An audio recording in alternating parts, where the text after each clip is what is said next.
I am Jess Campmans with Guided by Equus, and this is your weekly Horse Wisdom healing message for the week of June 15th. I have Noche and Mahari here with me, and wanted to share this space with you guys because I believe what Mahari was trying to share with me today is maybe relevant for many of us right now. She is pregnant and going to give birth at some point this summer, but I didn't really, what I thought her breeding date was and what it actually maybe ended up being is two different things. And in the last month, she seemed to kind of begin to have complications, I'll call it.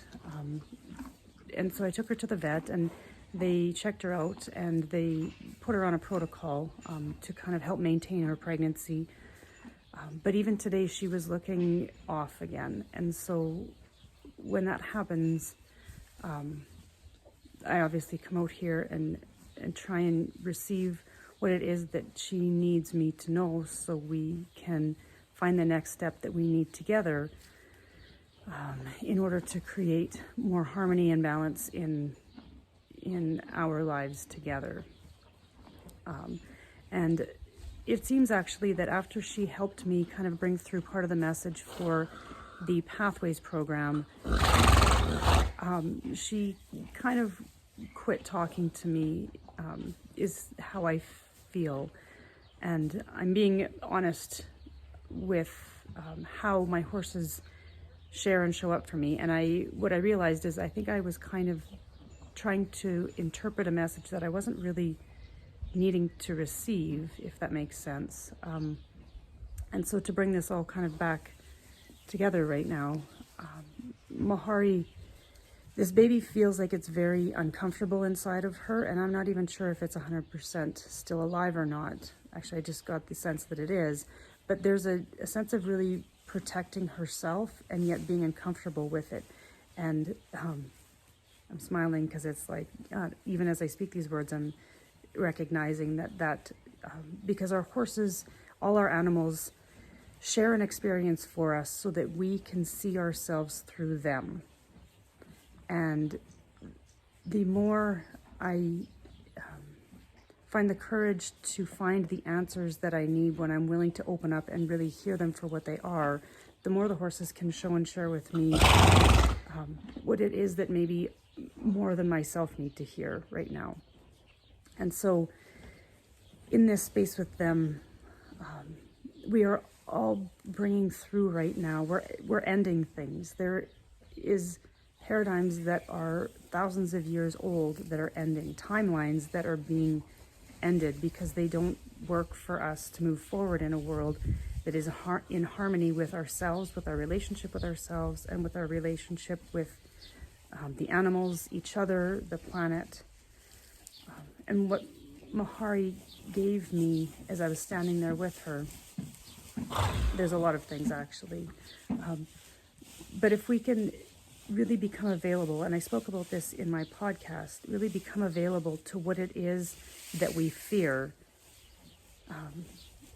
to be able to receive it as information, as either a felt sense or an insight, or just available to go and be in this space like with Mahari today.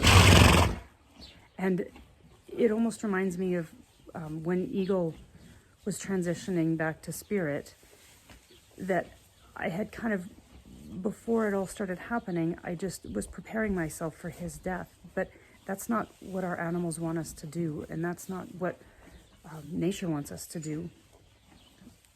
It's to actually be present in those moments so that whatever it is that they need to share with us, and I extend this beyond our animals too, like whatever is really feeling like you're struggling with it right now, and it feels like there's been a lot of things that I'm internally struggling with right now, and so I've kind of taken the month of June off to just be with the horses and allow them to kind of show me and guide me where I need to pay attention to for where it is that that we can together move forward in this world in a way that feels good and joyful and that lights me up, and at the same time is something that they really want to deeply engage with me.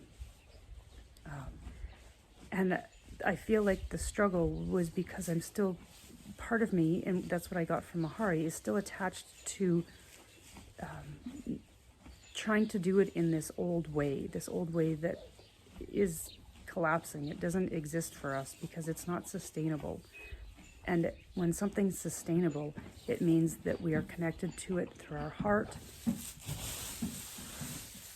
and in a way that really allows us to be present with it. And that's how she also kind of shared with me the idea of riding. And I kind of felt like I've had to give up a saddle and bridle so I can find the relationship that I want with these guys. And what she gave me was that it's not about giving those things up. I mean, maybe for a moment, but it's about engaging in a way that is asking them, how are you feeling about this? And if there's a place that doesn't feel good, then to pause and invite the answer to come in the next step to allow us to be able to move forward in the world. Because if we're not moving forward in harmony, we're not going to move forward. That's what this giant shift is about.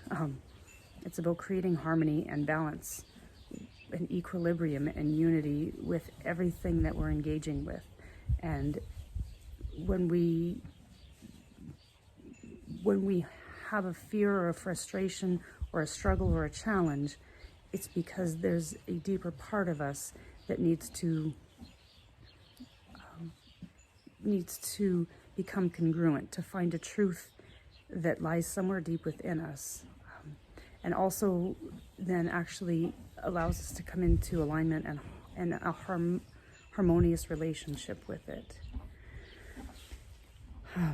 So that was kind of a long way around to bring this back to what this week I feel is offering. And the words deep dive and blindfolded are kind of coming to light because this week is in the eclipse and it's the summer solstice. So like everything about day and night and light and dark is coming to light. And things are shifting so fast. And so just give yourself some space and time to find those answers, to even just let yourself be in a space that isn't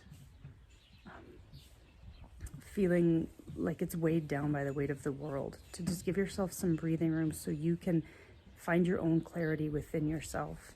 And your world will start to show up in a different way. Your animals will, your relationships with your family will, because your relationship with yourself is changing and what you're listening to is changing. And what you're listening to is your intuition and your innate wisdom within you. And that's what Mahari offered me today, is listening to the wisdom of the body.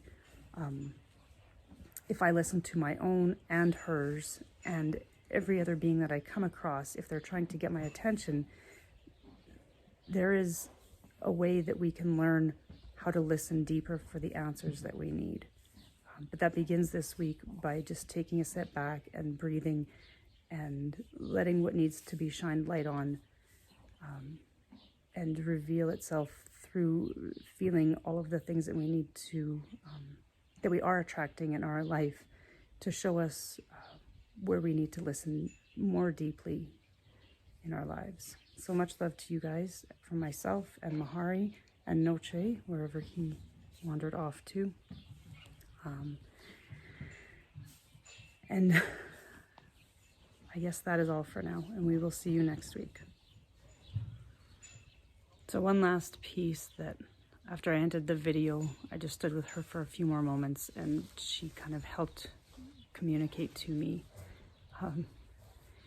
that I've been living kind of in fear because of how all of my horses have needed to help me. They've showed me what I needed to see by their own pain and their own struggling with something like either a birth or founder or a baby that, and even last year with Daisy, I could feel the sense of grief that the herd was experiencing prior to Daisy giving birth to her baby that couldn't stand and only stayed here a short time with us.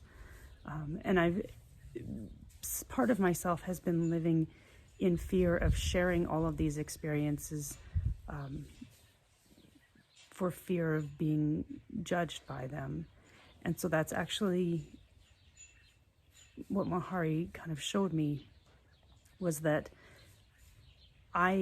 until I can fully encompass what those experiences meant for me, and that my animals have helped me by showing me these things, and we've moved through them, and some of them have returned to spirit. But without being able to share all of this with you guys, then I'm not being congruent.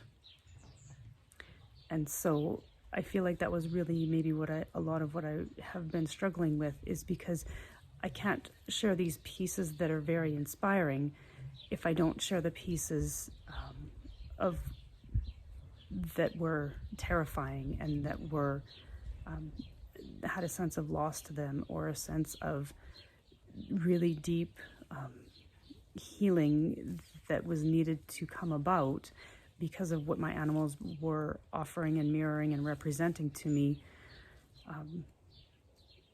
And so part of this week too might be recognizing how all of our experiences are actually what we need in order for us to be able to find those things that bring us the greatest joy. And it's being able to be vulnerable enough to hold all of that, but not hold it as, I guess what I just keep seeing is, hold it as an offering, as a gift for someone. Because when we hold it in that way, that this is our life and this is how we move through our life, that actually gives others who can feel all of that a chance to be able to experience their own life in that capacity. So that feels really quite enlivening. So much love from myself and Mahari and all of the horses here at Guided by Equus. Till next week.